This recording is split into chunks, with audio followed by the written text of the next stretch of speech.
कहानी में आगे क्या हुआ, आइए जानते हैं। इसकी कोई जरूरत नहीं है। मैं सोफे पे सो जाऊंगा, तुम बेड पे सो जाओ। कबीर ने अपना कंबल नीचे रखते हुए कहा। वो एक जेंटलमैन की तरह बर्ताव कर रहा था और श्रेया का मना करना सही भी था। श्रेया तो कहीं भी सो जाती, लेकिन कबीर जैसा इंसान जिसे इतने बड़े घर में रहने की आदत है, उसके लिए ऐसी दिक्कत में रहना मुश्किल था। सुनो, सच में मैं सोफे पे सो जाऊंगी, मुझे इसकी आदत है। मैं घर पे भी ऐसे ही सो जाती थी। तुम्हारी हाइट के हिसाब से भी तुम्हें इस सोफे पे सोने में दिक्कत होगी, श्रेया ने कहा। वो उसके साथ ही खड़ी थी, उसको बाजू से पकड़ के साइड करने के लिए, लेकिन इससे पहले कि वो उसे छू पाती, कबीर ने उसे अपने हाथ से रोका और झटक दिया। श्रेया सीधे जमीन पे जा गिरी और उसने कबीर को देखा। कबीर ने उसके अच्छे इरादों को खत्म कर दिया। वो उसको बिस्तर पर सोने देना चाहती थी ताकि दोनों में थोड़ी अंडरस्टैंडिंग बने, लेकिन कबीर को तो उसके जरा से हाथ लगाने से भी एतराज था। श्रेया का गुस्सा धीरे धीरे बढ़ने लगा। वो उठी और कबीर पर चिल्लाने लगी। तुम्हारा दिमाग खराब है क्या? मैं तो तुम्हारे लिए सोफे पे सोने की बात कर रही हूँ और तुमने ये क्या किया? इसका क्या मतलब है? कबीर ने अपनी भौहें उठाई, सर को नीचे किया और जिस हाथ से उसने श्रेया को छुआ था उसको झाड़ कर साफ किया। उसने शांति से श्रेया की तरफ देखा और बड़े आराम से कहा, एक चीज तुम साफ साफ सुन लो, ये सब जो भी हो रहा है ये तुम्हारी वजह से हो रहा है। तुम कह रही हो कि तुम्हें मुझ पे दया आ रही थी, तुम्हें नहीं लगता इस सब के लिए अब काफी देर हो गई है? माना कि मैंने तुम्हें ड्रग दिया था, लेकिन फिर भी मैंने तुम्हें धक्का देने को तो मजबूर नहीं किया। तुम मुझे साइड में भी तो कर सकते थे, लेकिन तुमने मुझे धक्का देके नीचे गिरा दिया। यहाँ पे मुझे तकलीफ हुई है। ये सब कहते हुए उसको और भी डर लग रहा था, लेकिन वो बोलने से पीछे नहीं हटी। ऐसे गंदे तरीके से बर्ताव करने में कबीर की गलती थी।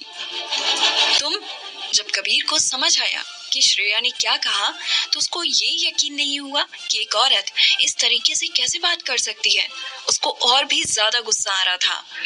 उसने अपनी उंगली से दरवाजे की तरफ इशारा किया और कहा, बाहर निकलो। श्रेया वहीं जम गई। उसको समझ नहीं आ रहा था कि क्या सोच के उसने इस तरीके से कबीर से बहस करी। वो जितना उसे नीचा दिखाता जा रहा था, उतना ही श्रेया का गुस्सा बढ़ता जा रहा था।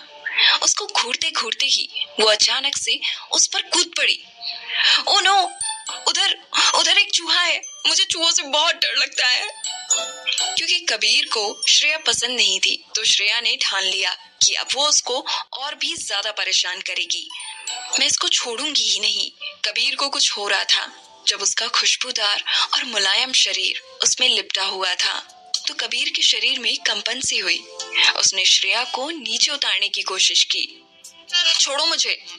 कबीर ने अपनी बाजू पीछे ले जाकर उसे खुद से दूर करने की कोशिश की, लेकिन उसका शरीर उसके इतने करीब था कि उसके अंदर आग सी लग गई। उसका शरीर जम गया।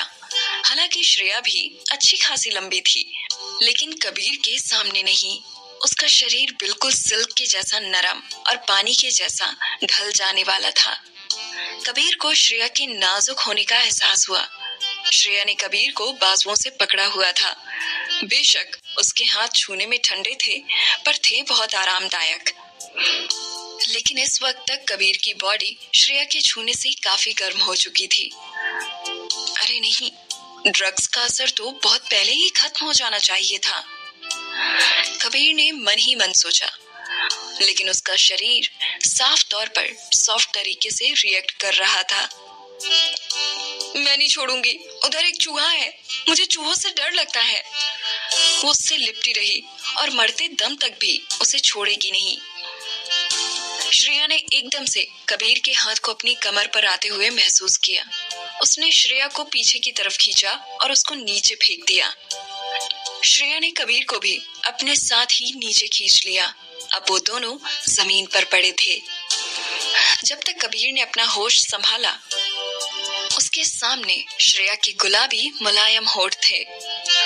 उसको उसके सफेद मोती जैसे दांत भी दिख रहे थे। उसे ऐसा लग रहा था जैसे उसका गला सूख रहा हो और ये उसके लिए कोई इनविटेशन हो। हैरान होकर कबीर ने जाने अनजाने में उस नाजुक से शरीर को खुद से दूर धकेल दिया। जो उसके ऊपर आ गिरा था। श्रेया को बहुत दर्द हुआ, खासकर उसकी छाती के सबसे नाजुक हिस्से में, जहां कबीर ने उसे धकेला था। उसको इतना ज्यादा दर्द हो रहा था जैसे वो बस अभी फट जाएगी। कबीर रिलैक्स होने ही लगा था कि उसने श्रेया को अपनी छाती पकड़े हुए जमीन पे बैठे देखा। उसके गालों पर आंसुओं की बूंदें फिसल रही थी। श्रेया के कांपते हुए कंधों को देखकर उसके दिल में कुछ हुआ। उसने वापस अपने होश संभाले और खुद को डांटने लगा। उसने जो किया वो बहुत गलत था। वो आखिर बस एक 20 साल की लड़की ही तो थी, जिसको जबरदस्ती एक बिना प्यार की शादी में रहना पड़ रहा है। आखिर गलती तो दोनों की ही थी ना, तो सारा इल्जाम सिर्फ उस पे डालना सही नहीं था। उसके आंसू देखकर कबीर को बहुत बुरा लगा, लेकिन उसको कभी किसी को अच्छा महसूस कराना आया ही नहीं। वो बस वहां खड़ा रहा। सॉरी, मुझे माफ कर दो, इस बार तुम्हारी कोई गलती नहीं थी। मैं बहुत इमोशनल हो गया था। असल में मैं भी तुम्हारी तरह ही हूँ। मुझे भी अपने आसपास किसी औरत के इस तरह रहने की आदत नहीं है। मैंने तुम्हें धक्का इसलिए नहीं दिया कि मैं तुमसे नफरत करता हूँ या कुछ। दरअसल मुझे एक बीमारी है जिसके चलते मैं किसी भी औरत को छू नहीं सकता। श्रेया को ऐसी एक्सप्लेनेशन की उम्मीद नहीं थी।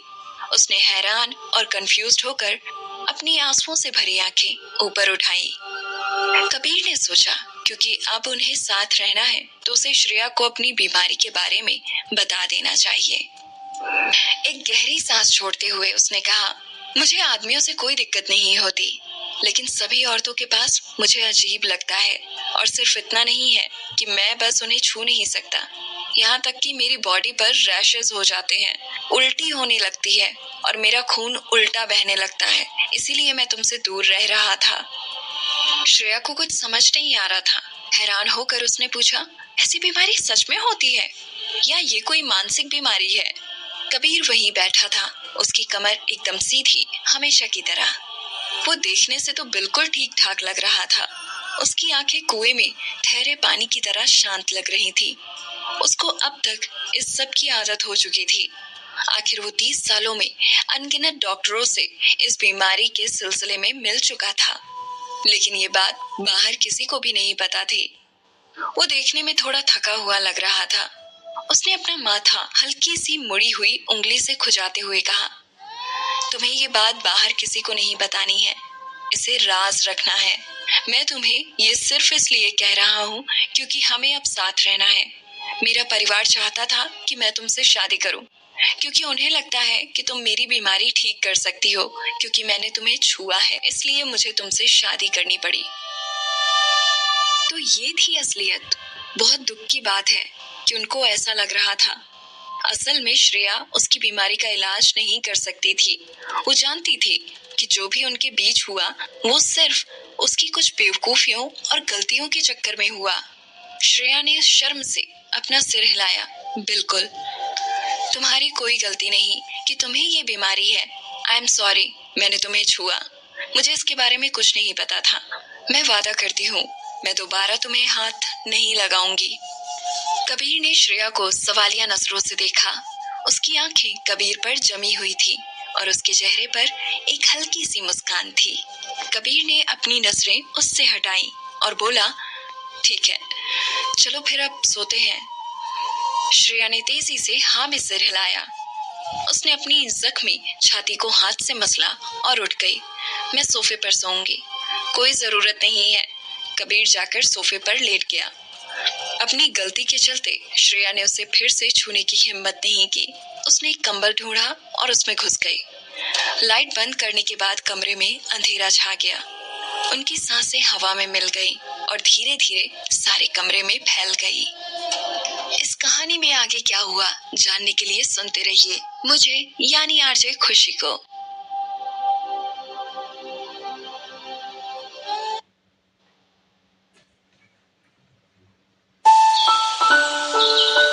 मैं हूँ आरजे खुशी और आप सुन रहे हो श्रेया और कबीर की कहानी। अगले दिन सुबह श्रेया ने एक अनजान जगह में आंखें खोली। उसको ये याद करने में थोड़ा वक्त लगा कि अब उसकी शादी हो चुकी है, लेकिन उसका पति कहीं दिखाई नहीं दिया। वो बेड से नीचे उतरी, सोफे से सब कुछ वापस अपनी जगह जा चुका था, लेकिन जो इंसान उस सोफे पे कल रात सोया था वो कहीं नजर नहीं आया। श्रेया अपने कमरे से निकलकर डाइनिंग रूम में चली गई। साइड में नौकरानी ने झुककर उसको इज्जत देते हुए कहा, आइए मैडम, मैं आपको डाइनिंग रूम में ले चलती हूँ। जैसे ही श्रेया वहां पहुंची, उसने कबीर के शरीर को सूरज की किरणों में चमकते हुए देखा। वो हल्के कदमों से चल रही थी। कबीर का चेहरा हमेशा की तरह इमोशनलेस। उसके चेहरे के एक्सप्रेशन से ही कमरे का तापमान कुछ डिग्री गिर गया था। उसका तसल्ली में बनाया हुआ शरीर सूट में और भी ज्यादा सुंदर लग रहा था। बिना कपड़ों के उसके शरीर के सारे मसल्स साफ दिखाई देते थे और कपड़ों के साथ भी वो काफी आकर्षक लगता था। उसके चेहरे को देखकर किसी भी औरत के मुंह से आह निकल जाए। कबीर की नजर जब श्रेया पर पड़ी तो श्रेया की आंखें बड़ी हो गई, सिर्फ उसके एक नजर देखने भर से। Good morning, good morning, Shreya ने आगे बढ़ के कहा, लेकिन कबीर ने बस एक बार अपनी आईब्रोज उठाकर बिना कुछ कहे एक नजर उसको देखा। जो कपड़े श्रेया ने घर पर पहने थे वो नौकरानियों ने उसके लिए बनाए थे। उनमें उसका फिगर और भी ज्यादा खिलके नजर आ रहा था। कबीर चुपचाप नीचे देखता रहा। अपनी पतली उंगलियों से उसने मेज पर रखा कॉफी मग उठाया। उसके बाद उसने दोबारा ऊपर नहीं देखा। ये बहुत रूड था। श्रेया के होंठ ये सब सोचकर थोड़े गोल हो गए। वो चुपचाप बैठ गई। पूरा टाइम दोनों ने थोड़ी सी भी बातचीत नहीं की। जब दोनों वहां से चले गए तो बाद में नौकरानी ने श्रेया का मुरझाया हुआ चेहरा देखकर उसको कहा, मैडम, सर बुरे इंसान नहीं है। सुबह सुबह कभी कभी उनका मूड खराब रहता है, खासकर अगर उनको रात में अच्छे से नींद ना आई हो तो। श्रेया ने पूछा, मतलब कल रात ये अच्छे से सोई नहीं? नौकरानी ने जवाब दिया, जी, कल बीच रात में सर उठे और स्टडी रूम में सोने चले गए, इसीलिए वो अच्छे से सो नहीं पाए। श्रेया का मुंह हैरानी से हल्का सा खुला रह गया। उसको बोलने के लिए शब्द नहीं मिल रहे थे। इसके बारे में सोचने के बाद उसे रियलाइज हुआ कि कबीर ने ये शादी मजबूरी में की थी। जाहिर सी बात है कि उसको कंफर्टेबल नहीं लगा होगा, खास तौर पर जब वो किसी और लड़की से प्यार करता है। उसको भला कैसे किसी और औरत के साथ एक ही कमरे में सोना अच्छा लग सकता है? श्रेया ने मन ही मन सोचा, बेचारा कबीर, उसके पास वो सब कुछ है जिसके लिए लोग तरसते हैं, लेकिन उसे एक ऐसी अजीब सी बीमारी के साथ जीना पड़ रहा है। उस बेचारे को अपने प्यार को खोना पड़ा सिर्फ इसलिए क्योंकि श्रेया ने अपनी नासमझी में जो ड्रग्स किसी और को देने थे उसे दे दिए। उसको एकदम से बहुत बुरा लगने लगा कि उसकी वजह से दो प्यार करने वालों को अलग होना पड़ा। श्रेया कंपनी जाने की तैयारी करने लगी। बाहर जाते हुए रास्ते में उसने कुछ लोगों को शोर करते हुए चलते देखा। जब उसने ध्यान से देखा तो उसको दिखा कि उन लोगों में से सबसे आगे कबीर चल रहा था। उसका लंबा और लीन फिगर देखकर श्रेया को ऐसा लगा जैसे मुर्गियों के बीच में बगुला खड़ा हो। जब वो चल रहा था, उसकी मुलायम पैंट उसकी कमर से लेके उसकी लंबी टांगों पर बहुत जच रही थी। वो बहुत क्लासी लग रहा था, वो बहुत रौबदार लग रहा था और उसकी कड़क फिगर में बेरुखी झलक रही थी। एक अथॉरिटी का ऑरा बड़ी आसानी से महसूस किया जा सकता था। वो बड़े आराम से दरवाजों से निकला जैसे कि वो जाने को तैयार हो। श्रेया जल्दी से उसके पीछे गई। मेरे लिए रुको, रुको मेरे लिए, मेरे लिए रुको, रुको मेरे लिए। कबीर का कठोर एक्सप्रेशन श्रेया की आवाज को सुनकर बदल गया। उसकी भौहें इकट्ठा हो गईं। उसने मुड़कर देखा तो श्रेया ने एक बहुत ही सुंदर सी ड्रेस पहनी थी जिससे उसकी कमर उभर कर दिख रही थी। वो पागलों की तरह तेजी से उसकी तरफ दौड़ी चली आ रही थी। कबीर का माथा ठनका।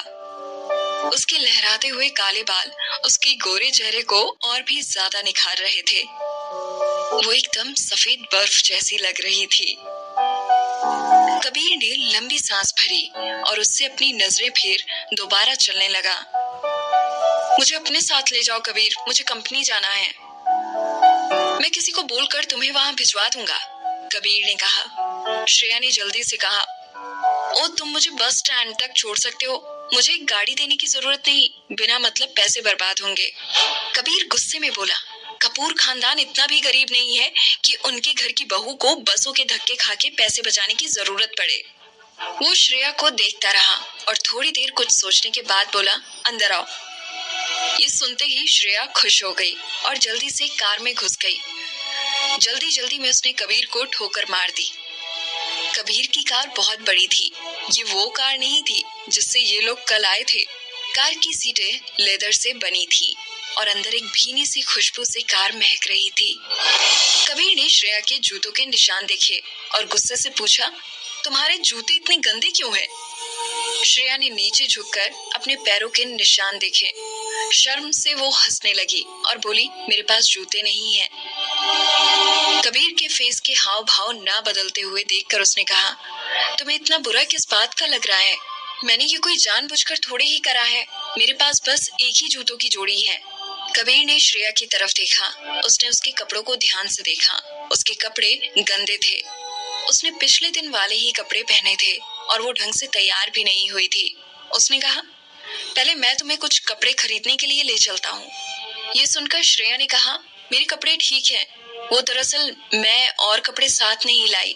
जब भी मौका मिलेगा वापस जाने का, मैं अपने कपड़े और बाकी चीजें ले आऊंगी। लेकिन कबीर पहले ही ड्राइवर को निर्देश दे चुका था, एक ऐसी जगह ले चलो जहां से हम मैडम के लिए कपड़े ले सकें। ड्राइवर ने सुनते ही यू टर्न ले लिया। श्रेया को शर्मिंदगी महसूस हुई। सच में इसकी कोई जरूरत नहीं है, तुम्हें बिना मतलब तकलीफ होगी। कबीर ने दोबारा श्रेया के कपड़ों की तरफ देखा। वो नहीं जानता था कि उसने ये ड्रेस कहाँ से ली थी, लेकिन उसे देख के साफ पता चल रहा था कि वो ड्रेस बहुत बार धुल चुकी है और पुरानी हो गई है। वो शायद ये ड्रेस बहुत बार पहन चुकी है। तुम्हारे कपड़े बहुत गंदे हैं श्रेया, मुझे इनको देखने भर से दिक्कत हो रही है। अच्छा, क्योंकि उसे दिक्कत हो रही है तो वो जो चाहे वो खरीद सकता है। ये सोचकर कि कबीर उसके लिए अच्छा ही सोच रहा है, उसने कहा, इसको पैसे बचाना कहते हैं, तुम्हें क्या पता? तुम्हें गंदे में रहना पैसे बचाना लगता होगा, लेकिन ये मेरी आदत नहीं है। उसकी आंखें हमेशा की तरह रूखी थी। श्रेया ने कहा, जरूर, अमीर होना बहुत अच्छी बात है। तुम तो हर रोज अपने कपड़े बदल सकते हो। मेरे पास इतने पैसे नहीं है, तो मैं अपना हर कपड़ा लंबे समय तक पहनती हूँ। तुम्हें क्या लगता है कि मैंने ये ड्रेस कितनी बार पहनी होगी? ये 700 रुपए की ड्रेस है। जाहिर सी बात है, मैं इसको तब तक नहीं फेंकूंगी जब तक ये फट ना जाए। कबीर ने श्रेया की तरफ देखा और कहा, सिंघानिया परिवार इतना गरीब तो नहीं होना चाहिए। श्रेया कबीर को देखते हुए मुस्कुराई और बोली, तो तुमने बहुत अच्छे से छानबीन की है मेरे बारे में। जाहिर सी बात है, तुम्हें क्या लगा कि मैं यूं ही बिना छानबीन करे किसी से भी शादी कर लूंगा? श्रेया ने अपनी ड्रेस की बाजुओं को ठीक किया। लेकिन तुम्हें ये पता नहीं चला कि मैं सिंघानिया खानदान की नाजायज बेटी हूँ? मेरे बाप ने कभी मुझे सिंघानिया खानदान का हिस्सा नहीं समझा। जब मैं बच्ची थी तो मैं नैनी के साथ रहती थी। जब उन्होंने देखा कि मैं बड़ी हो गई हूँ और मेरी कोई वैल्यू मिल सकती है, तो उन्होंने मुझे रहने के लिए अलग कमरा दे दिया। जब मैं छोटी थी तो मुझे हमेशा मेरी बहनों के पुराने कपड़े ही पहनने को दिए जाते थे, चाहे वो कपड़े कितनी ही बार पहने जा चुके हों, चाहे फट ही क्यों ना गए हों, वो फिर भी अच्छे थे। मैं हमेशा नैनी से कहकर उन कपड़ों को ठीक करवा कर पहना करती थी। कबीर को ये सुनकर बड़ी हैरानी हुई। जैसे उसने श्रेया की तरफ देखा, उसकी आंखें शांत हो रही थी। जल्दी ही वो दोनों एक ब्रांडेड शोरूम के बाहर पहुंच गए। जैसे ही उन्होंने अंदर कदम रखा, कबीर ने सेल्समैन को कहा, इनके साइज में आपके पास जितने भी कपड़े हैं सब दे दो। उसकी बातों में सख्ती देखकर सेल्समैन की आंखें चमक उठी। वो जल्दी से श्रेया को शोरूम के अंदर ले गया। श्रेया हक्की बक्की रह गई। वो जिंदगी में पहली बार ऐसे अमीरों की तरह शॉपिंग कर रही थी। श्रेया की लाइफ में आया हुआ बदलाव उसे अच्छा लग रहा था। इसके आगे की कहानी जानने के लिए सुनते रहिए आरजे खुशी को।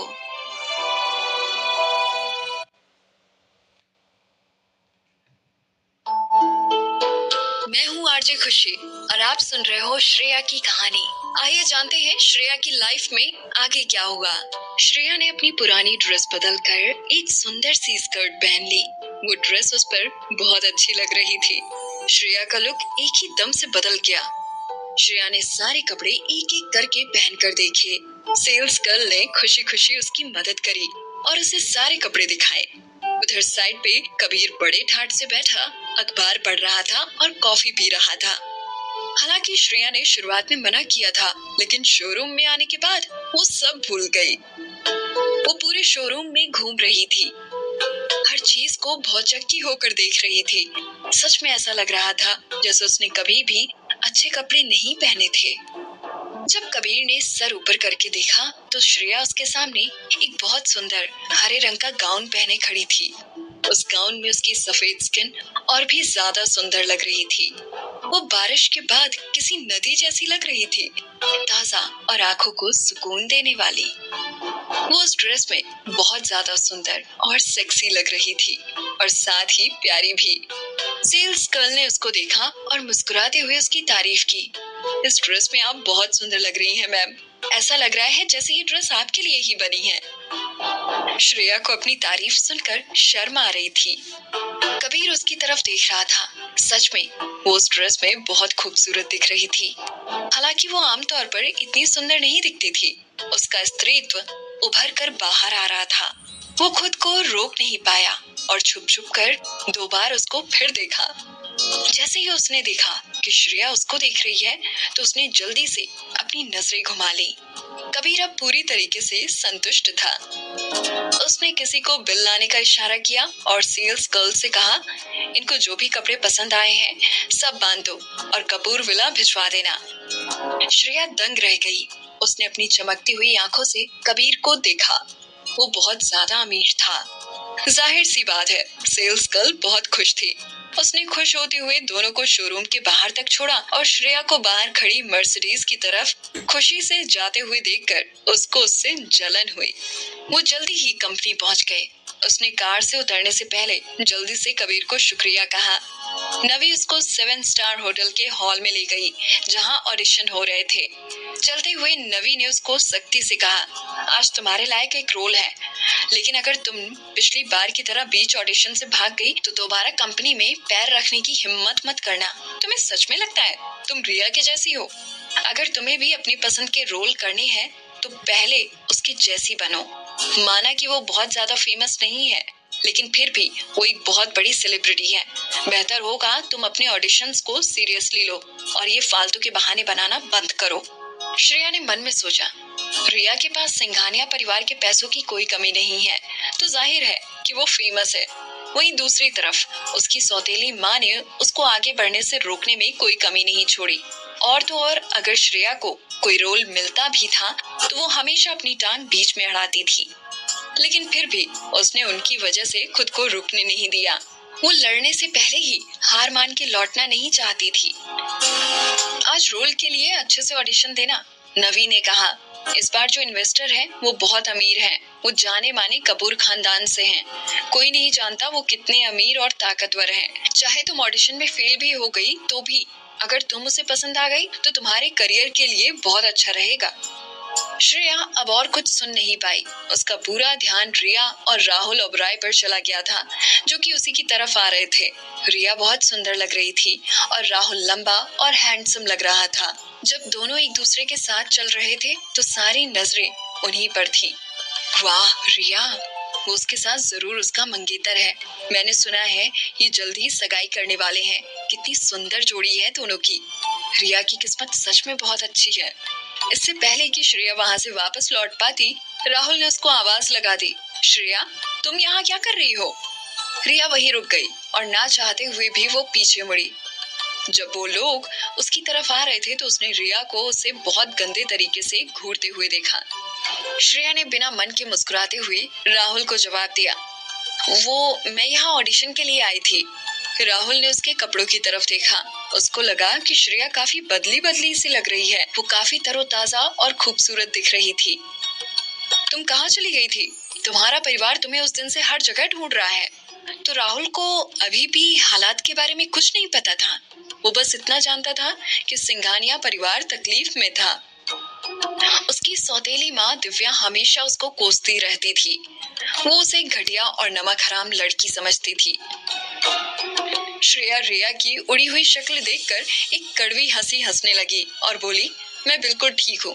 मैं एक दोस्त के साथ रह रही हूँ और आगे भी उसी के साथ रहूंगी। मैं वापस उस घर में नहीं आ रही। रिया ने राहुल को शिकायत लगाते हुए कहा, ओ राहुल, तुम नहीं जानते पूरा परिवार इसके लिए कितना परेशान है। ये बहुत बचकानी हरकत है। मेरी माँ पूरी रात चिंता के मारे सो नहीं पाई, लेकिन ये उसकी सौतेली माँ को गुस्से के मारे नींद नहीं आई होगी। आखिर वो उसे बेच जो नहीं पाई। श्रेया का बिल्कुल मन नहीं था रिया की एक्टिंग देखने का। उसने बेरुखी से कहा, मुझे अभी भी ऑडिशन के लिए जाना है, आप लोग आगे बढ़ सकते हैं। उसने राहुल की तरफ देखा और खुद को रोकते हुए जोर से अपनी मुट्ठी बंद कर ली। अचानक से उनके पीछे से हैरानी से भरी आवाजें आने लगी। उन्होंने भौचक्के होकर पीछे मुड़ के देखा।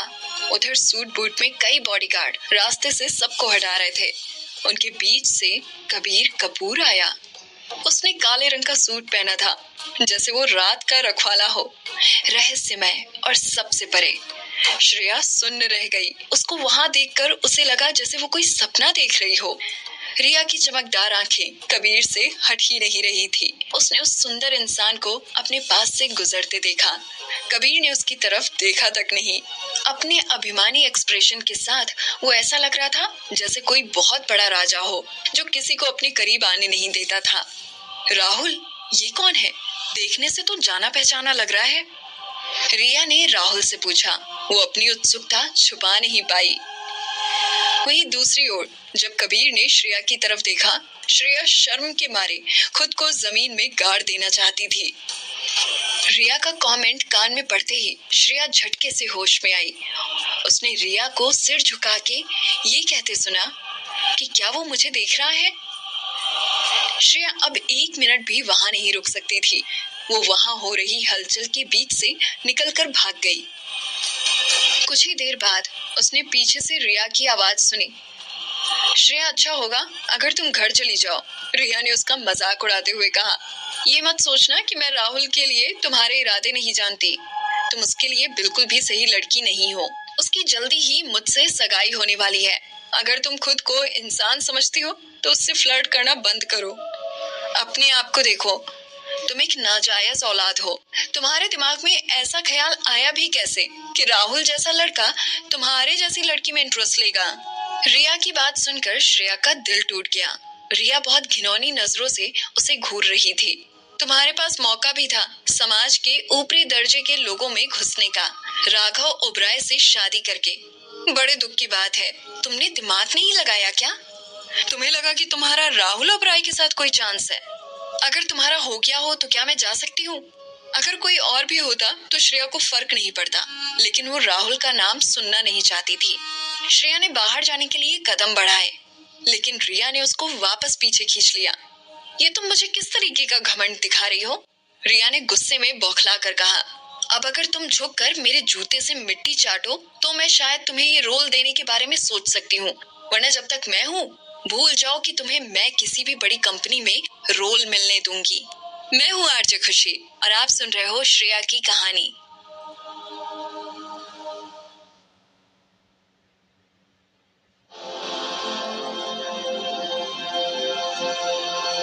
दोस्तों, मैं हूँ खुशी और आप सुन रहे हो श्रेया की कहानी।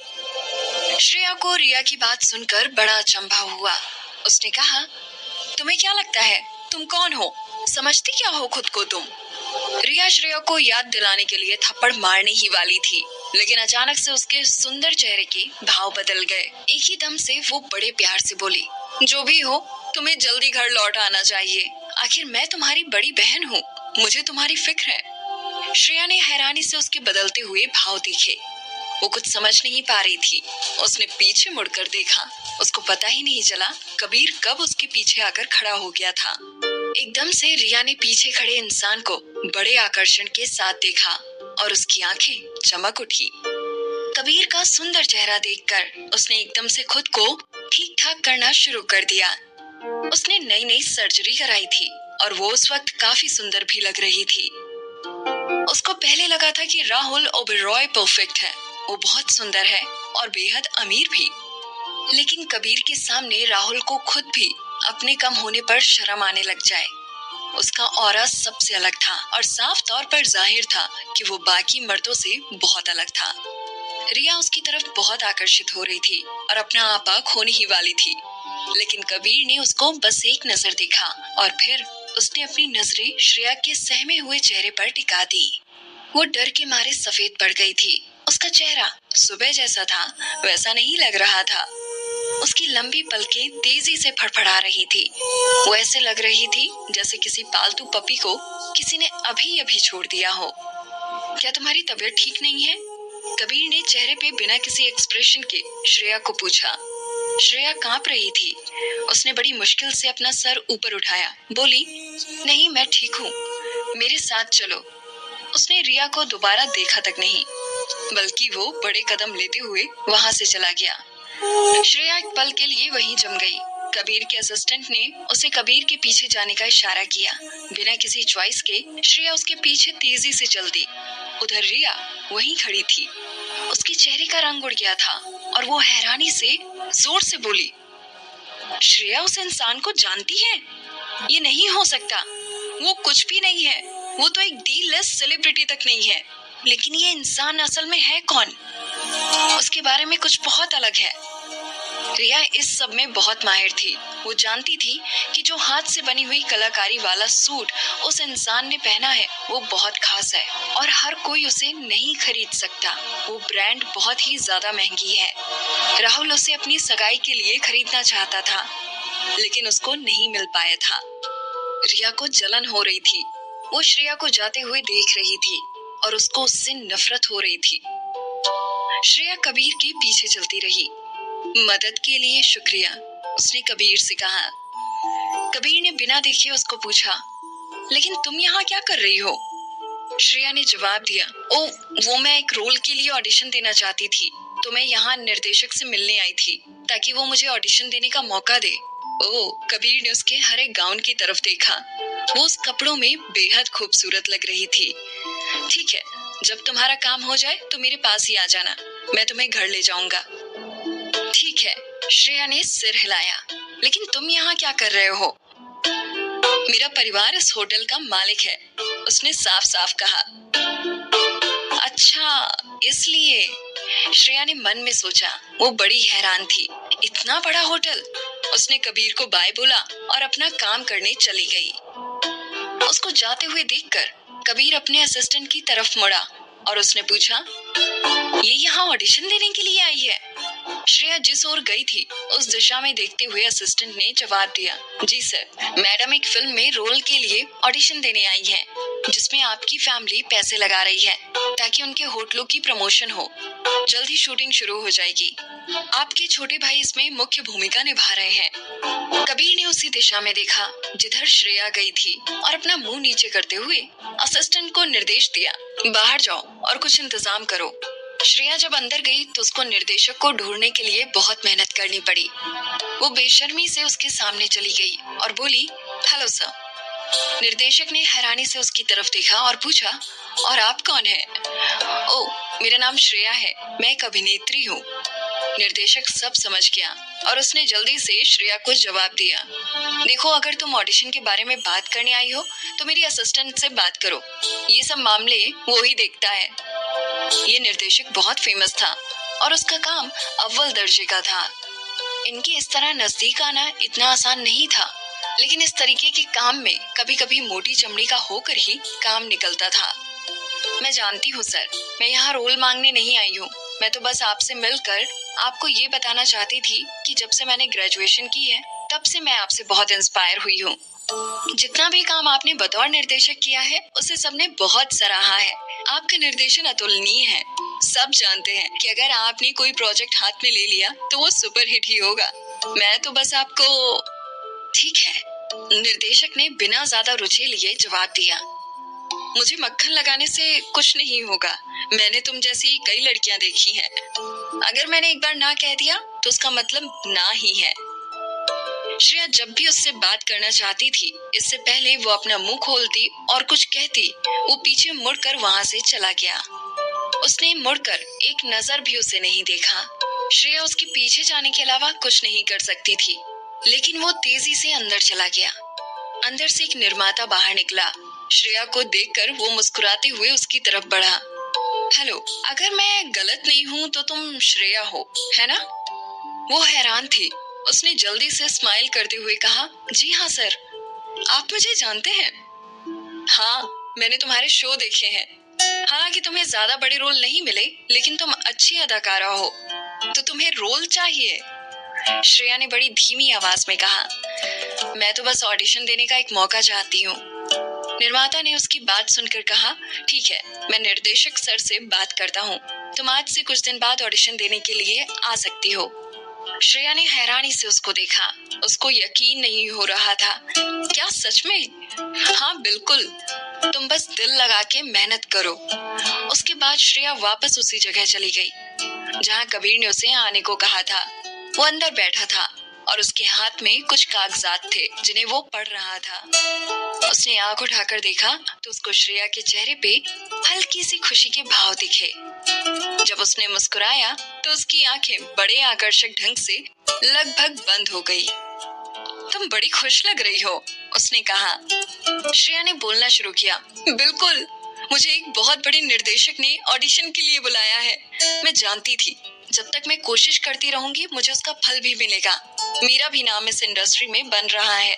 उस निर्माता को मेरा नाम भी पहले से ही पता था। मेरे अच्छे दिन जल्दी ही आने वाले हैं। मैं बहुत खुश हूँ। वो खुश हो गई और उसने खुशी के मारे कबीर की बाजू पकड़ ली और खुशी खुशी उसे झुलाने लगी। कबीर ने नीचे सर किया और भटके हुए हाथ को हैरान होकर देखा। वो अनजाने में अपनी उंगलियां उसकी बाजू पर फेर रही थी। वो अभी भी उसकी बाजू को झुला रही थी। जैसे ही उसकी नजरें कबीर की नजरों पे पड़ी, उसको एहसास हुआ कि कुछ गलत है और उसने जल्दी से अपना हाथ हटा लिया। माफ करना, वो मैं एक पल के लिए होश खो बैठी थी। मैंने ध्यान नहीं दिया। Really sorry. मैं दोबारा ऐसा नहीं करूंगी। कबीर उसको घूरता रहा, लेकिन उसको बिल्कुल भी ऐसा नहीं लगा कि उसकी बीमारी की वजह से उसको कोई परेशानी हुई हो। चलो घर चलते हैं। श्रेया खुशी से उछलते हुए उसके पीछे गई। उसके बॉडीगार्ड्स ने आगे चलकर उसका रास्ता साफ किया। उन्होंने उसके लिए दरवाजा खोला जैसे वो कहीं का राजा हो। कबीर को देखते हुए श्रेया ने सोचा कि ये सच में बाकी सबसे बहुत अलग है। कबीर, तुम कोई बहुत बड़े इंसान हो क्या? इस कहानी में आगे क्या हुआ जानने के लिए सुनते रहिए मुझे, यानी आरजे खुशी को।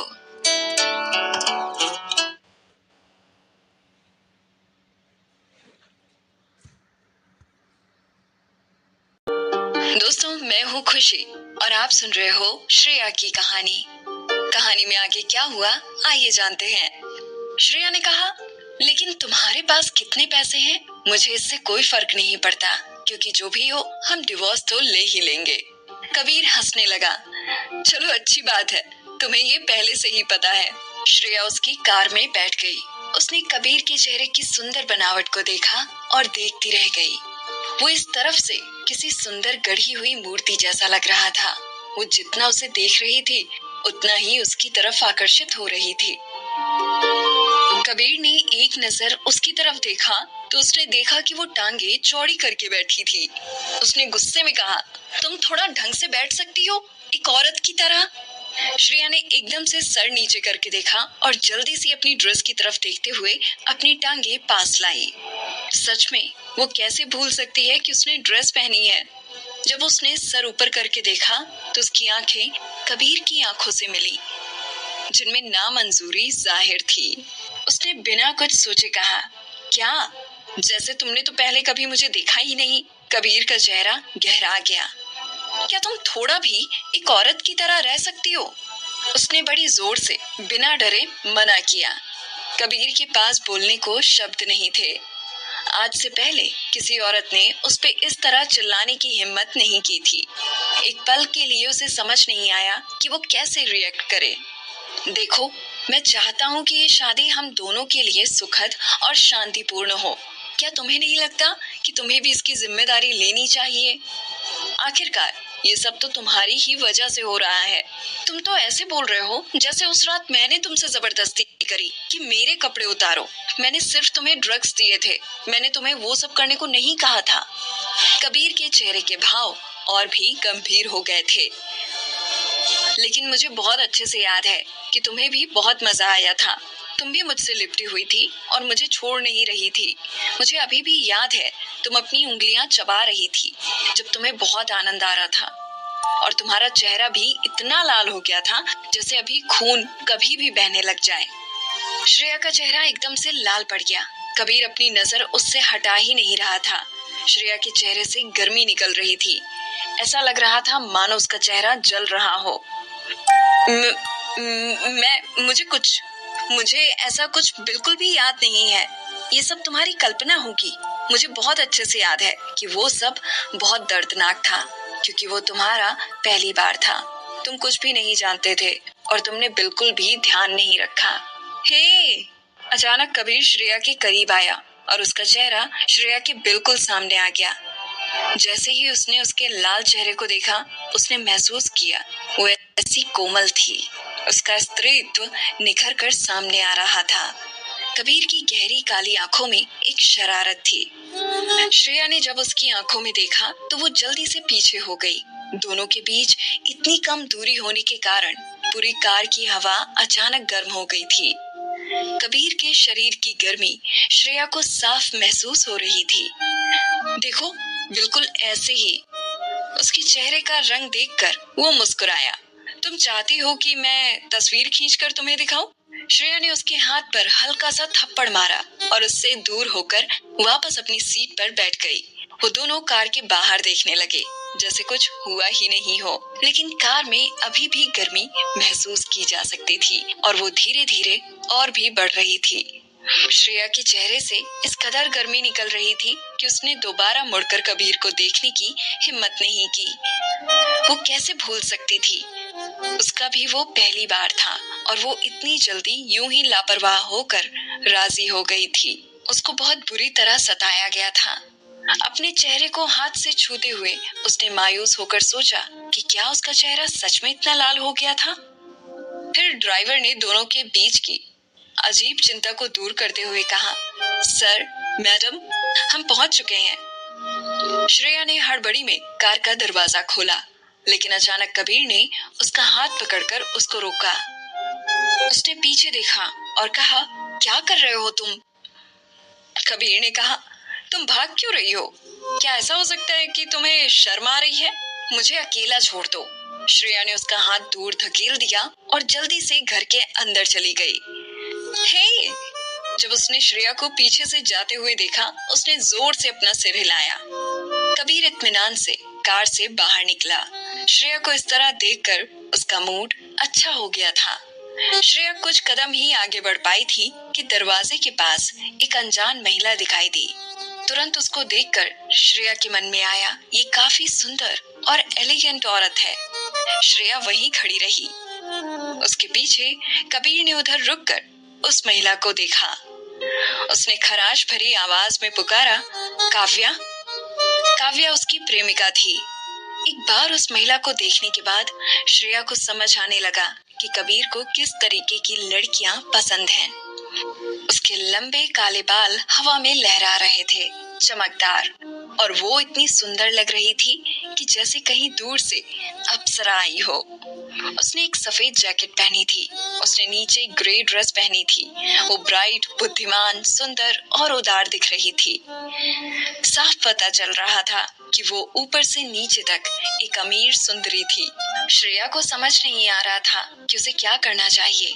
वो बस उन दोनों को निहार सकती थी, ये जानते हुए भी कि वो ऐसा करते हुए बेवकूफ लगेगी।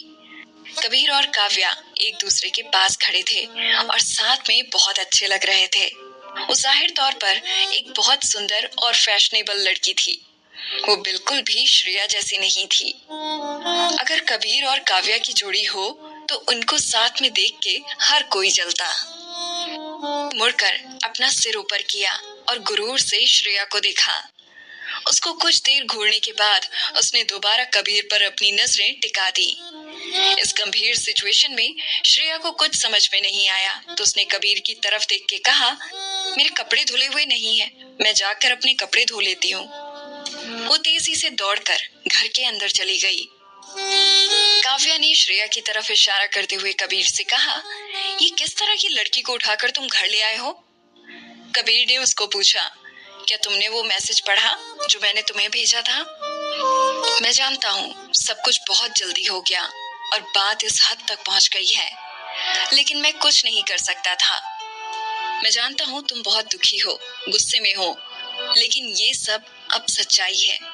मेरे पास इस शादी को मंजूर करने के अलावा और कोई रास्ता नहीं था, क्योंकि मेरे परिवार को लगता है कि ये मेरी बीमारी को ठीक कर सकती है। वो चाहते थे कि मैं इस शादी को कर लूं। मेरे पास हाँ बोलने के अलावा कोई और चारा नहीं था। मैं जानता हूँ तुम्हारे लिए ये सब मानना बहुत मुश्किल होगा, वो भी तब जब मैंने अभी अभी तुम्हें ये सब बताया है। लेकिन अब यही सच है। अगर तुम मुझे इस वजह से छोड़ना चाहती हो तो मैं तुम्हारे इस फैसले को स्वीकार करूंगा। मुझसे नफरत करो, मुझे डांट लो, मुझसे कुछ और मांग लो, मैं सब कुछ मान लूंगा। मैंने हमारा वादा तोड़ा है, तुम जो कहोगी मैं वो सब करूंगा। काव्या के कंधे कांप रहे थे। मैं तुम पर हाथ उठाना नहीं चाहती, मैं ऐसा करना कैसे सहन कर सकती हूँ, लेकिन मैं बस यही पूछना चाहती हूँ तुमसे कि अब मैं क्या करूँ? असलियत में हम सिर्फ दो अजनबी हैं जो एक दूसरे को कुछ ही दिनों से जानते हैं। शादी के पहले मैं उसका नाम तक नहीं जानता था। मेरी फैमिली के दबाव के चलते मैंने इससे शादी की है। मेरे हाथ में सचमुच कुछ नहीं था, मैं कुछ नहीं कर सकता था। जब भी मुझे मौका मिलेगा मैं उसको डिवोर्स दे दूंगा। ये सुनकर काव्या ने अपना सिर ऊपर उठाया। उसकी आंखें आंसुओं से चमक रही थी। क्या सच में? कबीर ने सिर हिलाया। हम दोनों ने शुरुआत में ही इसके बारे में बात कर ली थी। कबीर और काव्या बचपन से एक दूसरे से प्यार करते थे। उनको कबीर की बीमारी के चलते एक दूसरे से अलग होना पड़ा, क्योंकि वो किसी औरत को छू नहीं सकता था। उसका परिवार उसके लिए एक ऐसी लड़की ढूंढना चाहता था जो उसके वंश को आगे बढ़ा सके। लेकिन जब भी वो काव्या के आसपास होता था उसको शरीर पर रैशेस हो जाते थे और उसकी बीमारी और भी बढ़ जाती थी। काव्या ने सब कुछ आजमा के देख लिया था, मेकअप ना करने से लेके दवाई लेने तक, लेकिन फिर भी कुछ फर्क नहीं पड़ा था। उसकी बीमारी हर बार बढ़ ही जाती थी। इस कहानी में आगे क्या हुआ जानने के लिए सुनते रहिए मुझे यानी आरजे खुशी को।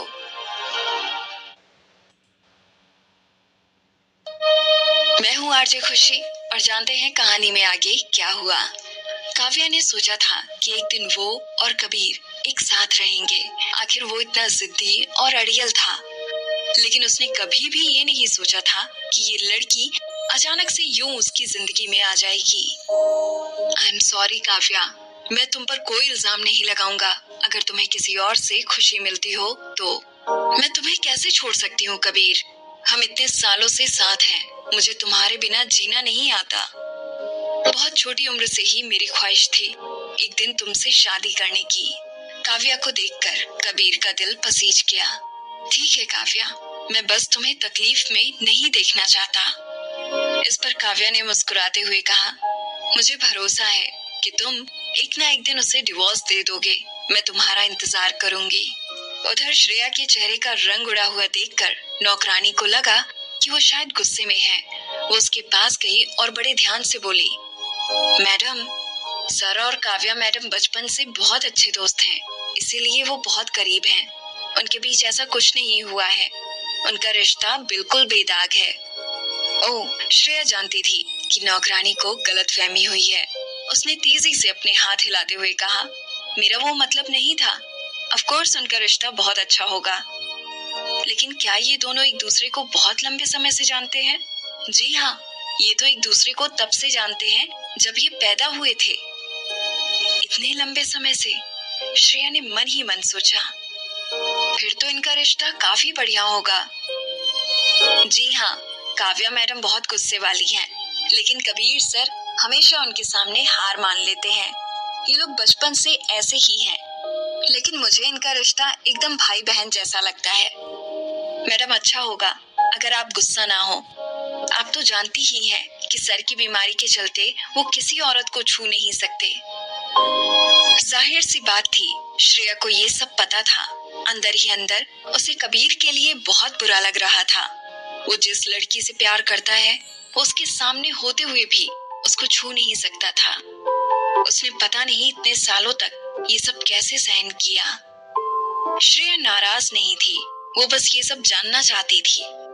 उसने नौकरानी से कहा, चिंता मत करो, मैं नाराज बिल्कुल भी नहीं हूँ। मैं बस पूछना चाहती थी।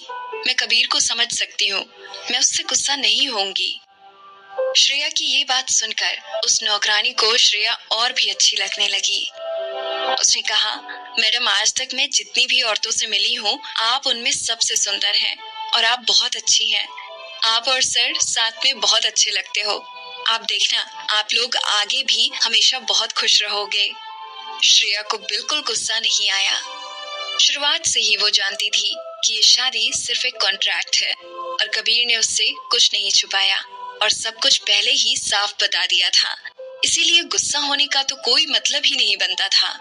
श्रेया ने पूछा, लेकिन जब इन दोनों का रिश्ता इतना अच्छा है तो इनके परिवारों ने इस रिश्ते को मंजूरी क्यों नहीं दी? नौकरानी ने जवाब दिया, काव्या मैडम उनके परिवार की तीसरी बेटी हैं, लेकिन बड़े साहब मतलब कबीर के दादाजी को उनका परिवार कभी पसंद नहीं था, लेकिन उनको इस रिश्ते से कोई खास दिक्कत भी नहीं थी। लेकिन फिर सर एकदम से बीमार पड़ गए। फिर उनका परिवार चाहता था कि सर किसी ऐसी लड़की से शादी करें जो उनके बच्चे को जन्म दे सके, लेकिन सर अपनी जिद पर अड़े रहे और काव्या मैडम भी कुछ न कुछ गड़बड़ करती रही और वो नहीं चाहती थी कि सर किसी और लड़की से शादी करे। इसीलिए ये सब ऐसे ही चलता रहा। जब नौकरानी ने श्रेया को गौर से सब कुछ सुनते हुए देखा तो उसने मुस्कुराते हुए कहा, अब सब कुछ ठीक है। सर और आप एक शानदार जोड़ी हैं। आप भी बहुत सुंदर हैं और सर भी। भविष्य में जब आप लिटिल कबीर को जन्म देंगी, वो दुनिया का सबसे अच्छा दिखने वाला आदमी होगा। श्रेया ने लगभग खून की उल्टी कर दी थी। बेशक वो कबीर के साथ बच्चे पैदा नहीं करना चाहती थी, किसी भी हालत में। ये कभी नहीं हो सकता था। आखिरी बार कबीर ने उसे सिर्फ इसलिए छुआ था क्योंकि उसने उसको ड्रग्स पिला दी थी। वो उसकी बीमारी ठीक नहीं कर सकती थी। श्रेया को ये अजीब लगा। उन्होंने कबीर की बीमारी का इलाज करने की कोशिश करने के लिए और लड़कियों को क्यों नहीं ढूंढा? लेकिन इसके बारे में सोचने के बाद वो समझ गई, शायद इसीलिए क्योंकि कबीर को काव्या से बहुत प्यार था, इसीलिए वो किसी दूसरी औरत को छूना नहीं चाहता था। लेकिन अब उसके कारण ये सब हो गया। श्रेया ने ये सब सोचकर रोते हुए खाना खाया। फिर कबीर घर के अंदर आया। उसने श्रेया को खाते हुए देखा। वो बहुत बेढंगे तरीके से सोफे पे बैठी थी। उसने गुस्से में बोला, क्या तुम थोड़ी सफाई से रह सकती हो?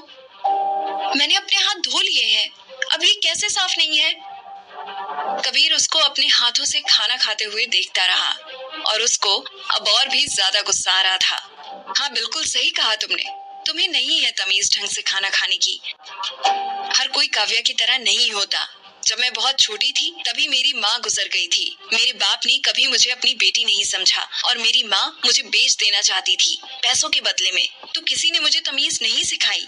लेकिन हर किसी के पास तुम लोगों की तरह वक्त नहीं होता ये तमीज वमीज के बारे में सोचने का। मेरे लिए जीना ही अपनी इज्जत करना है, इसीलिए मैं ये सब नहीं जानती और मैं कभी काव्या जैसी नहीं बन पाऊंगी। कबीर की तरफ देखते हुए उसने फिर कहा, अगर तुम्हें मुझे खाते हुए देखने से इतनी दिक्कत है तो मैं तुम्हारे सामने नहीं खाऊंगी। तुम भी ज्यादातर घर पे नहीं रहोगे। क्योंकि उसके पास काव्या थी तो जाहिर है वो उसके साथ वक्त गुजारना ज्यादा पसंद करता बजाय घर रहने के। कबीर ने गुस्से में कुछ नाक से आवाज करी, सही कहा तुमने। काव्या बहुत तमीजदार लड़की है। कम से कम तुम्हारी तरह वो हाथों से खाना तो नहीं खाती। जब उसने ये सब कहा तो उसकी आंखें श्रेया के गंदे हाथों पर ही थी। श्रेया ने नीचे देखा। उसको थोड़ी शर्म तो आई, लेकिन ज्यादा फर्क नहीं पड़ा क्योंकि उसको इस सब की आदत हो चुकी थी। श्रेया ने जल्दी से एक एक करके अपनी उंगलियां चाटनी शुरू कर दी। कबीर जैसे इंसान के साथ रहना सच में एक टॉर्चर है। कोई हैरानी नहीं कि लोग हमेशा कहते हैं कि अपनी औकात के लोगों में ही शादी करनी चाहिए। वो और कबीर इसका एक बिल्कुल सही एग्जाम्पल थे। उसने अपना सिर ऊपर उठा के देखा तो कबीर को बहुत गुस्सा आ रहा था। उसकी आंखें गुस्से से लाल हो गई थी और वो उसे घूरे जा रहा था। वो उसको इतने गुस्से से देख रहा था कि मानो अभी उसके टुकड़े टुकड़े कर देगा। अब उसने इतना भी क्या कर दिया था कि उसको इतना गुस्सा आ रहा था। श्रेया ने बड़बड़ाते हुए कहा, गुस्सा मत करो, मैं दोबारा तुम्हारे सामने खाना नहीं खाऊंगी। उसके पास और कोई रास्ता भी नहीं था। आदतें इतनी जल्दी नहीं बदली जाती। उसकी काव्या जरूर बहुत सुंदर थी, तमीजदार थी, लेकिन वो उस जैसी नहीं थी। उसने डरते हुए हल्के से मुस्कुरा दिया, लेकिन कबीर वहां से दुखी होकर बिना कुछ कहे चला गया। हे, श्रेया को कुछ समझ नहीं आया। यूं ही अपनी उंगलियां मुंह में डाल के चाटना शुरू मत कर दिया करो। उसने एकदम से पीछे मुड़कर उसकी उंगलियों की तरफ घूरा, खासकर किसी मर्द के सामने। क्या? श्रेया ने जल्दी से अपनी उंगलियों को देखा और उन्हें झाड़ने लगी। उसको समझ नहीं आया कि कबीर ने क्या कहा।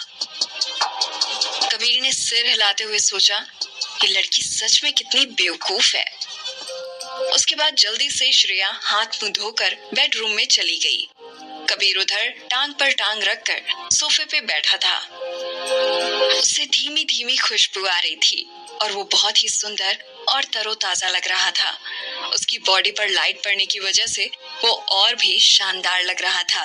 वो कैजुअल ढंग से बैठा था, लेकिन वो हर तरह से सुंदर ही लगता था। श्रेया चलते चलते रुक गई और उसको देखने लगी, फिर चुपचाप अंदर आ गई। लेकिन उसने एकदम से उसे आवाज लगाई, श्रेया। मैं हूँ आरजे खुशी। दोस्तों, आप सुन रहे हो श्रेया और कबीर की कहानी, और इस कहानी में आगे क्या हुआ जानने के लिए सुनते रहिए। दोस्तों, मैं हूँ खुशी और आप सुन रहे हो कहानी श्रेया और कबीर की। आइए सुनते हैं कहानी में आगे क्या हुआ। श्रेया ने रुककर पीछे मुड़कर कबीर की तरफ देखा और बोली, कहो। उसने सीरियसली उसको देखा और कहा, जो आज हुआ वो दोबारा नहीं होगा। वो यहाँ ज्यादा नहीं आती। आज शायद इसलिए आई क्योंकि वो अपनी भावनाओं को संभाल नहीं पाई। ओह नहीं, कोई बात नहीं, मैं समझ सकती हूँ। उसको बुरा लगना लाजमी है। अगर काव्या की जगह मैं होती तो मैं भी शायद खुद को संभाल नहीं पाती। मैं भी शायद ऐसा ही करती। मैं समझती हूँ। तुम अपने और उसके रिश्ते पर ध्यान दो। कबीर ने अपनी भौहें ऊपर उठाते हुए उसे देखा। उसने कुछ देर श्रेया को घबराते हुए सब कुछ साफ साफ कहते हुए देखा, फिर दोबारा अपना सर नीचे कर लिया। अगले दिन श्रेया नवी के पीछे पीछे अपने ऑडिशन की जगह तक गई। नवी ने बड़े आराम से उसको कहा, ये टेलीविजन ड्रामा एक पौराणिक कथा है जो एक नॉवेल पर बेस्ड है, तो उसका बैकग्राउंड भी वैसा ही है। हीरो देवेश कपूर है और हीरोइन नीति शर्मा। तुम जिस रोल के लिए ऑडिशन दे रही हो वो एक सहायक भूमिका है, भूतों की शिकारी की।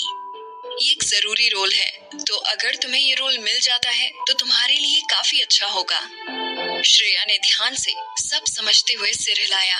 उसे लगा कि ऐसी महत्वपूर्ण भूमिका आमतौर पर उसे नहीं दी जाएगी। उसे शायद ही कभी ऐसी भूमिकाओं के लिए ऑडिशन के अवसर भी मिले।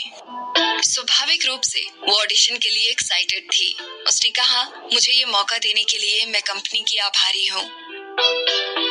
नवी ने उसे देखा और कहा, ऐसा कहने की कोई जरूरत नहीं है। तुमने खुद इसके लिए बहुत मेहनत की है। ईमानदारी से कहूँ तो मुझे तुमसे कोई उम्मीदें नहीं थी, लेकिन चूंकि तुम पहले से ही यहाँ हो, मुझे आशा है कि आप अच्छा करोगी। श्रेया ने सिर हिलाया। ठीक है, मैं कड़ी मेहनत करूंगी नवी दीदी। श्रेया पहले से ही इस प्रकार के ऑडिशंस की आदी थी। उसने इस रोल के लिए विशेष रूप से एक छोटी नीली ड्रेस पहनी थी और खुद को तैयार किया था। वो काफी फ्रेश लग रही थी और अपनी बारी का बेसब्री से इंतजार कर रही थी। अगली बारी श्रेया की है। निर्देशक और निर्माता जो कि अंदर बैठे थे, अनाउंसमेंट सुनकर उसकी फाइल देखने लगे। एक ऐसी अदाकारा जो ज्यादा फेमस नहीं थी, उसके हिसाब से इसकी प्रोफाइल काफी ताजा थी, लेकिन इतना जरूरी किरदार एक नई अदाकारा को आमतौर पर नहीं दिया जाता था। ऐसा लग रहा था जैसे ये भी कोई नई एक्ट्रेस थी जिसे किसी निर्देशक या निर्माता ने उसे भेजा हो। निर्देशक को मन में ये सोचकर घृणा हुई और उसने सिगरेट निकाल ली। लेकिन जब उसने मुंह उठाकर देखा तो उसे सामने एक सच्ची और ईमानदार दिखने वाली लड़की दिखी। श्रेया ने अपना सिर झुकाकर उसको इज्जत दी। जब उसने वापस सिर ऊपर किया तो उसके चेहरे पर हल्की सी शर्म थी। उसकी आंखें किसी झरने की तरह लग रही थी और उसके चेहरे पर रोशनी पड़ने से वो चमक रहा था और उसकी लंबी पलकों की परछाई उसकी आंखों के नीचे पड़ रही थी। उसके होंठ गुलाब के फूल की पंखुड़ियों जैसे लग रहे थे। वो किसी को भी अपनी ओर आकर्षित कर सकते थे और किसी के भी दिल में हलचल पैदा कर सकते थे। एक ऐसी इंडस्ट्री में जिसमें खूबसूरत दिखने के लिए प्लास्टिक सर्जरी का चलन था, एक प्राकृतिक तौर से इतनी सुंदर दिखने वाली अदाकारा बहुत मुश्किल से दिखती है। उसने जल्दी से उसकी पोर्टफोलियो देखी। श्रेया 23, फीमेल। ऐसा लग रहा था उसकी पोर्टफोलियो नकली थी। उसकी पोर्टफोलियो में जितने भी रोल लिखे थे उनमें किसी का भी नाम नहीं था। लेकिन उसको एक बार देखकर कोई उसे इतनी आसानी से भूल नहीं सकता था। पूरा कमरा एकदम शांत था। वहां इतना सन्नाटा था कि कोई सुई भी गिरे तो आराम से सुनाई दे जाए। हर किसी की नजरें श्रेया पर ही थी। नीले रंग में रंगी हुई श्रेया को देखकर सबने महसूस किया जैसे वो किसी झील में गहरे उतर गए हो जहां से वो निकल नहीं सकते थे। रिया भी उधर ऑडिशन के लिए आई थी। जब उसने पर्दा खोला और सामने श्रेया को देखा, उसकी भौहें सिकुड़ गईं। सबके सामने वो कुछ नहीं कर सकती थी। रिया ने मन ही मन कोसते हुए सोचा, ये गंदी नाली के कीड़े जैसी दिखने वाली इतनी सुंदर कब से हो गई। श्रेया ने लंबी सांस ली और उसके हाथ में जो पेपर था उसे पढ़ा। जब उसने बोलना खत्म कर लिया तो उसको मन ही मन लगा कि उसने इतना अच्छा परफॉर्म नहीं किया। वो कॉन्फिडेंट फील नहीं कर रही थी। उसने सबसे नजरें मिलाने के लिए ऊपर देखा और वो और भी शर्मिंदा महसूस कर रही थी। उसको लग रहा था कि उसने इस बार भी गड़बड़ कर दी है। लेकिन फिर उसने इस ऑडिशन से कोई खास उम्मीद भी नहीं रखी थी। ड्रामा अकेडमी से ग्रेजुएशन करने के बाद कुछ सालों में वो ऐसे अनगिनत ऑडिशंस में जा चुकी थी। उसको असफलता की आदत बहुत पहले से ही हो गई थी। मेरी परफॉर्मेंस खत्म हो गई है। ठीक है। निर्देशक उसकी पोर्टफोलियो ही देख रहा था और उसने श्रेया को नहीं देखा। श्रेया वहां से चुपचाप चली गई। अचानक नवी उसके जाने से पहले उससे मिलने आई। उसकी आवाज में हैरानी साफ जाहिर थी, जैसे उसको जो हुआ उस पर भरोसा नहीं हो रहा था। उसने कहा, श्रेया, तुम्हें इस रोल के लिए चुन लिया गया है। जाओ और जाकर जमकर तैयारी करो। कंपनी तुम्हारे नाम पर कॉन्ट्रैक्ट साइन कर लेगी। श्रेया को लगा कि उसने शायद कुछ गलत सुन लिया, इसीलिए उसने कुछ देर तक कोई जवाब ही नहीं दिया। उसको चुन लिया गया था। उसको यकीन ही नहीं हो रहा था। उसको पहले कोई खास उम्मीद नहीं थी, लेकिन अब उसको लग रहा था जैसे उसकी लॉटरी लग गई हो। आपका बहुत बहुत शुक्रिया नवी दीदी। मैं पक्का पूरे दिल से तैयारी करूंगी। नवी ने उसकी तरफ देखा और मुस्कुराते हुए कहा, ठीक है, तुम जाकर तैयारी करो। श्रेया ने सच में नहीं सोचा था कि उसको इस रोल के लिए चुन लिया जाएगा। वो रोल बहुत जरूरी किरदार के लिए था और बहुत सी लड़कियां उसके लिए ऑडिशन देने आई थी, जबकि उसने तो पोर्टफोलियो में काफी झूठ लिखा था। श्रेया जब घर पहुंची वो बहुत ही अच्छे मूड में थी, लेकिन जैसे ही उसने घर में कदम रखा, उसने वहां एक औरत को उस सोफे पे बैठे देखा जिस पर कबीर बैठा करता था। काफिया आई है, श्रेया ने मन में सोचा। हालांकि उसकी शादी महज एक समझौता थी, फिर भी काव्या से मिलना थोड़ा अजीब था। वो बस आशा कर रही थी कि भविष्य में कबीर उससे मिलने के लिए किसी और जगह का चयन करे। ये सच में बहुत अजीब था, लेकिन फिर भी क्योंकि काव्या वहां बैठी थी, श्रेया ने मुस्कुराकर उसका स्वागत किया। हेलो, तुम बैठो, मैं अंदर जाती हूँ, आप लोग बातें कीजिए। काव्या एकदम से उठी और श्रेया को घूरते हुए बोली, तुम मुझसे दूर क्यों भाग रही हो? मुझे नजरअंदाज क्यों कर रही हो? आज नहीं तो कल हमें मिलना तो है ही। क्या? श्रेया कुछ बोल नहीं पाई, लेकिन बहुत जल्द उसने काव्या की आंखों में एक कठोरता देखी। वो साफ तौर पर दिख रही थी। काव्या ने श्रेया की तरफ देखा और बोली, मुझे कबीर ने बताया उसको ये शादी करने के लिए फोर्स किया गया था, लेकिन मैं ये नहीं जानती कि तुमने कपूर परिवार से रजामंदी पाने के लिए क्या तरकीबें अपनाई हैं। जो भी हो, मैं कुछ चीजें तुम्हें पहले से ही साफ कर देना चाहती हूँ। मैं कबीर के साथ बहुत वक्त से हूँ। हम दोनों बचपन से ही एक दूसरे से प्यार करते हैं और एक दूसरे के साथ खुश हैं। तुम्हारे ये हथकंडे हमें अलग नहीं कर पाएंगे। आई होप तुम अपनी जगह समझती हो। मैं जानती हूँ कबीर बहुत अच्छा इंसान है, लेकिन उसकी एक इज्जत है, एक नाम है। तुम्हारे लिए अच्छा होगा अगर तुम जल्दी ही समझ जाओ कि वो तुम्हारी पहुंच के बाहर है। एकदम से श्रेया के दिमाग में जो काव्या की अच्छी इमेज थी वो खत्म हो गई। श्रेया अपने सामने खड़ी उस सुंदर और एलिगेंट लड़की को देखकर हंसने लगी। जैसा कि आप पहले ही कह चुकी हैं कि आपको कबीर पर पूरा भरोसा है, तो आपको मुझे ये सब कहने की कोई जरूरत ही नहीं है।